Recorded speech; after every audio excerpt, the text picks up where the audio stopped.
Buckle up because we're diving deep today. We're talking about navigating the USA, that whole cultural landscape thing, as a visitor, the culture shocks people experience when they come visit. So we're going to sift through those insights and pull out all the good stuff, make sure you feel in the know and ready to go. Hopefully we'll even have some of those aha moments along the way, right? Absolutely. Let's kick things off with a broad look at what those videos are all about. Tons of practical advice for sure. And they really highlight all those little cultural quirks that might trip you up if you're not expecting them. The don'ts video, it goes from personal space, that whole bubble thing, to public transportation, how to tip properly, and even understanding those sometimes confusing prices. And adds in some really interesting observations about the sheer scale of the U.S., how friendly everyone seems to be, and even those sometimes, let's say, unexpected public restrooms. It's a pretty well-rounded picture, really. Okay, so let's break this down a bit, and I think we got to start with something that's, well, literally massive, the size of the USA. And it's not just about how big it looks on the map. I mean, it's comparable to all of continental Europe in landmass, but this hugeness, it affects everything, from how you plan your trip to, well, how much food you get on your plate. You might be thinking, oh, it'll be a breeze to hop around like I do in Europe, but oh boy, the distances here can be seriously vast. And this is where it gets interesting, the learner. Because underestimating that scale can really throw a wrench in your plans. So it gives this great example. Someone flies into New York, thinks, oh, I'll just drive down to Miami, no biggie, then maybe pop over to Las Vegas all in a couple of weeks. Now, on a map, sure, it looks kind of doable, but in reality, you're looking at days and days of solid driving. Americans, they think nothing of a 3-hour drive for a weekend getaway, something that might seem like a cross-country trek if you're coming from a smaller country. And actually, that immense scale, it's kind of played a role in shaping that sense of regional identity and self-reliance you see in the U.S., which, in turn, contributes to the really diverse cultures you find across all the different states. It's true. And going hand in hand with those crazy distances is the, shall we say, often criticized state of public transportation. And this is once you step outside those major cities, of course. You can forget about just hopping on a train or a bus to get you everywhere, like you might in, I don't know, some parts of Europe or South America. While cities like New York or Chicago, they have their own pretty good public transportation systems. Getting around beyond those limits, well, you need a different strategy. And, if you look at the bigger picture, the way the U.S. developed, it was really shaped by the whole rise of the car. Wide open spaces and this cultural emphasis on freedom, individual transportation. It all meant that public transportation networks, like the really extensive ones you see in more densely populated parts of the world, well, they just didn't develop here in quite the same way. Yeah, is that renting a car, it often becomes a necessity, not just a convenience, if you want to explore beyond those big city centers. And then you've got that whole personal bubble situation. You'll want to get ready for a slightly different understanding of personal space, compared to what you might be used to back home. Americans, they tend to like a bit more breathing room, so a friendly hug that might be totally normal as a greeting in some cultures, well, here it might come off as a little too close for comfort. And this really brings up an interesting point about cultural norms. What might be seen as warm and welcoming in one culture could be interpreted completely differently in another. That emphasis on personal space in the U.S., it could even be linked in a subtle way to those values of independence and individuality we were just talking about. It's a small thing, but if you're aware of it, it can make those social interactions so much smoother. So let's switch gears a little and talk money, because that price tag you see in a store, well, it's not the final number thanks to this thing called sales tax. To point out, it can change quite a bit depending on where you are and what you're buying. It can be a bit of a shock if you're used to value-added tax, VAT, being included in the price you see. And then there's the whole tipping thing, which is like a really big deal here in the U.S., especially in the service industry. Yeah, that sales tax thing definitely catches a lot of visitors off guard. The fact that it's added on at the register and that it's not this fixed national rate, it changes state by state, sometimes even county by county or city by city. It can make budgeting a little tricky. It varies a lot. But the learner, a good rule of thumb is to expect to add, I'd say anywhere from 5% to 10% on top of that sticker price, depending on where you are. And when it comes to tip, it's not just a nice gesture in a lot of service situations, it's practically expected. That tipping system, it can be a little frustrating for visitors sometimes, but it's really deeply rooted in this historical context where service workers, they relied on those tips to make a living wage. So when you understand that economic foundation, it can give you a different perspective on the whole thing. Exactly. The videos go into detail about when and how much to tip, especially in restaurants and bars. Generally speaking, 15 to 20% at sit-down restaurants. That's kind of the norm. And if you're at a bar, leaving $1 or $2 per drink is what's usually expected. This even makes the point that the relatively affordable cost of eating out here, it's partly because that expectation of tipping helps to supplement the wages of the people working in the service industry. That's right. The way the service industry works here in the U.S., its economic model, it's quite different from a lot of other parts of the world. In some places, service charges are automatically included or those base wages are higher. So when you understand that underlying system, it helps you see why tipping is so important here and why choosing not to tip can have a real, significant impact on the server's income. And you might even experience what feels like super over-the-top service sometimes. But don't let that freak you out. It's often tied to that tipping culture and a genuine desire to be helpful. How Americans are often really quick to offer assistance. And what's fascinating is how that economic incentive, that tipping, it gets mixed up with this cultural thing, this friendliness and desire to help. It can feel a bit much if you're not used to it, that immediate, proactive kind of service. It's usually coming from a good place. It's sincere. They're on a slightly different note, but still about dining. You know those free bread baskets, or how they constantly refill your water glass, or those chips and salsa they bring out sometimes? Enjoy it. But keep in mind that it usually comes with the expectation that you'll be ordering a meal. It's just one of those little perks that comes with the whole dining experience. Yeah, those little gestures of hospitality, they're pretty common, and they definitely add to the experience of eating out in the U.S. Kind of hints at this in a funny way. You can't really just stroll in, load up on the free stuff, and then walk out the door. Now, let's talk about some social don'ts. One big one, smoking cigarettes, that's really frowned upon in most public places these days. The stigma that's kind of grown around smoking in recent years. And that reflects a pretty major shift in how people in the U.S. view smoking. It's changed a lot in the last few decades, driven by concerns about public health and all that.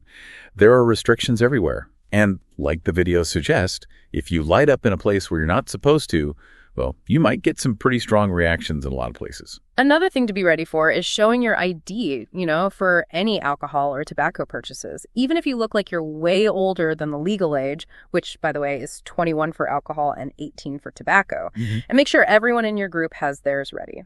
Big point about how seriously they enforce these laws and the trouble businesses can get into if they don't follow them.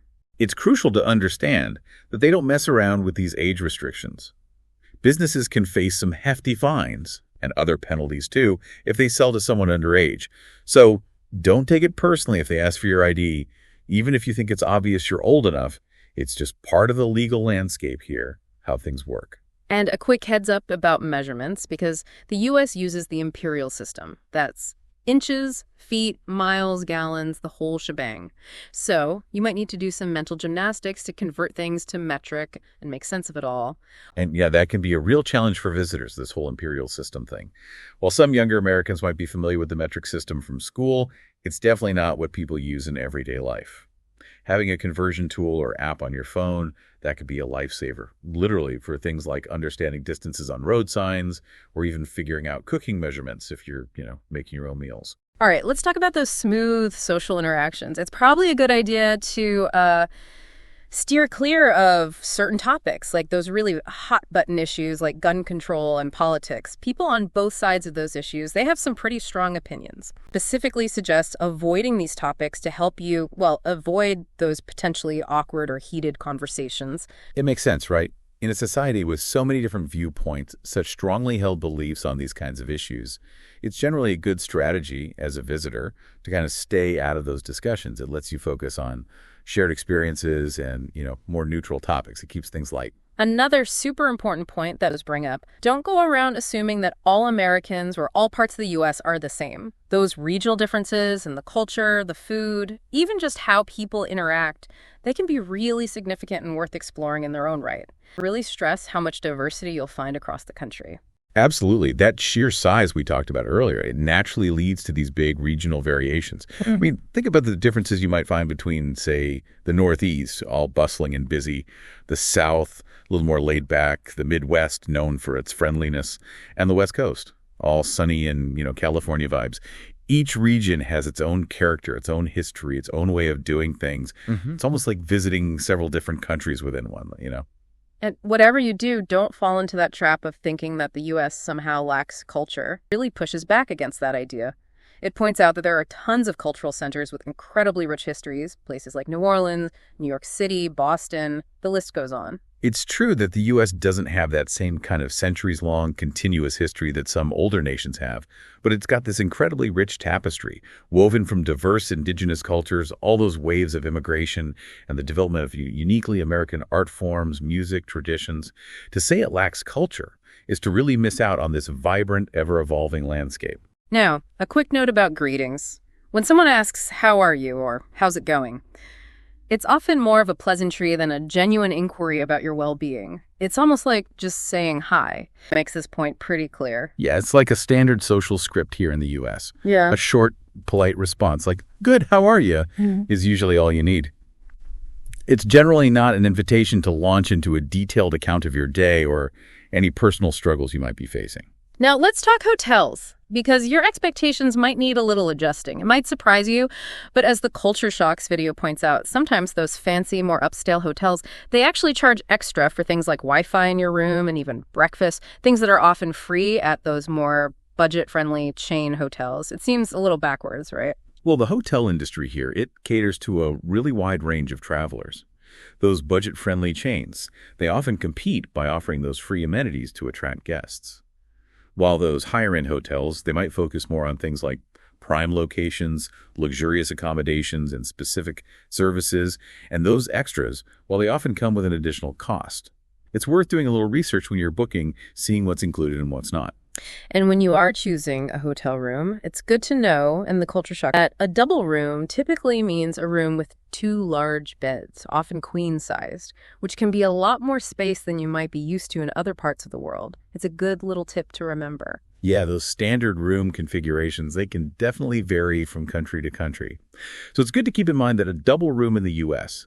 usually means 2 beds that can comfortably fit several people, making it a pretty cost-effective option if you're traveling with a small group. All right, food time. Don't miss out on trying the local cuisine. Those really encourage you to get out of those familiar chain restaurants and seek out those locally owned spots.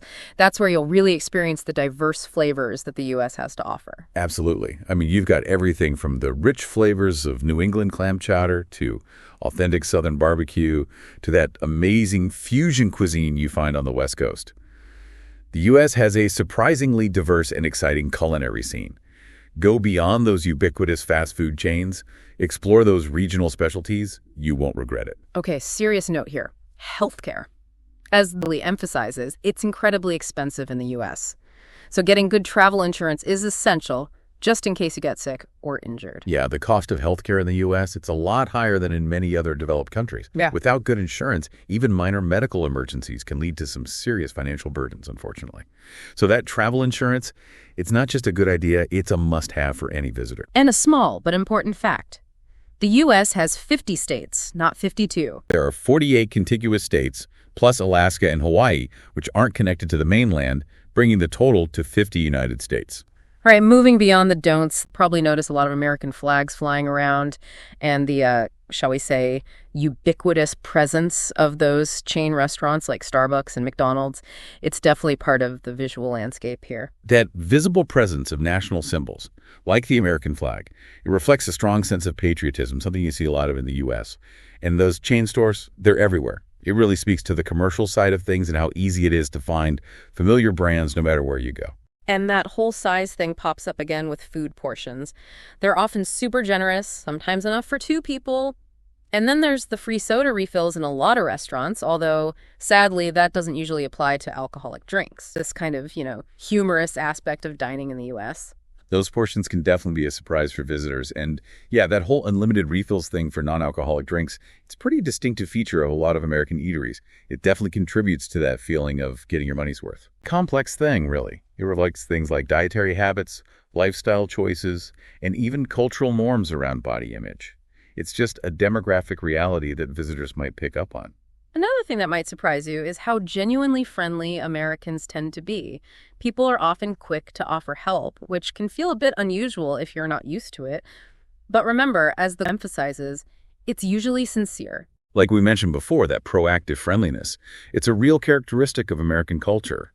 It can come from a genuine desire to help, a customer service mindset, or just a general openness in social situations. Now let's talk about something a little different, public toilets. They're generally pretty easy to find and free to use, but their cleanliness might not always be up to the standards you're used to. And the design, things like the amount of water in the bowl and those sometimes surprisingly large gaps around the stall doors, they can be a bit of a revelation.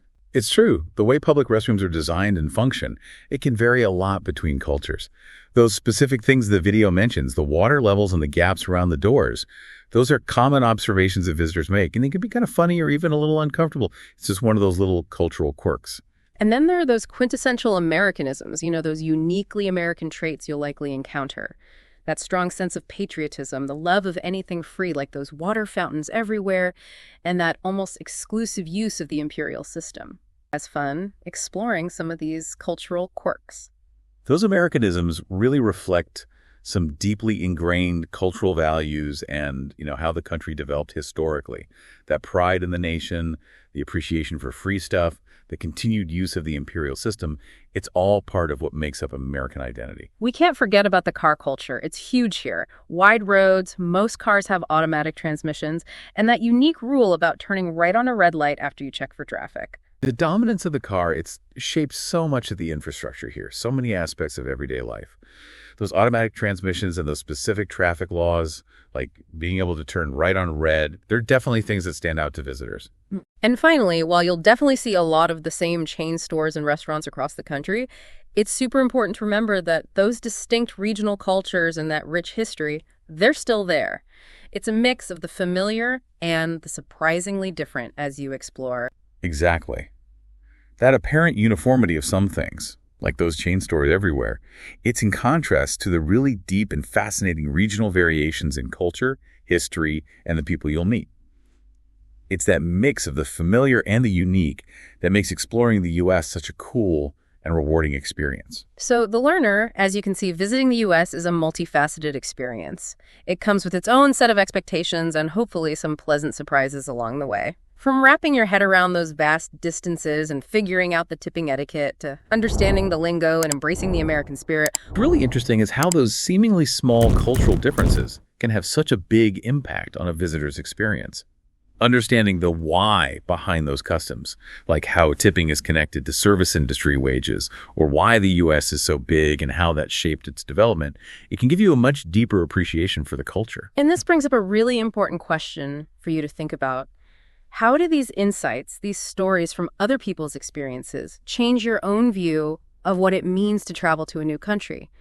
Beyond the practical planning, how important is it to understand these cultural nuances to really experience and connect with a place? We hope this deep dive has given you a solid framework as you think about visiting the U.S. We've gone beyond just a list of do's and don'ts, and hopefully we've given you a richer understanding of the cultural landscape you might encounter. And if you're feeling extra curious, you might find it really fascinating to dig into the history behind those distinct regional differences in the U.S., or even how that unique tipping culture came to be. There's always more to learn, and those deeper layers, they can really enrich your journey, whether you're actually traveling or just exploring with your mind.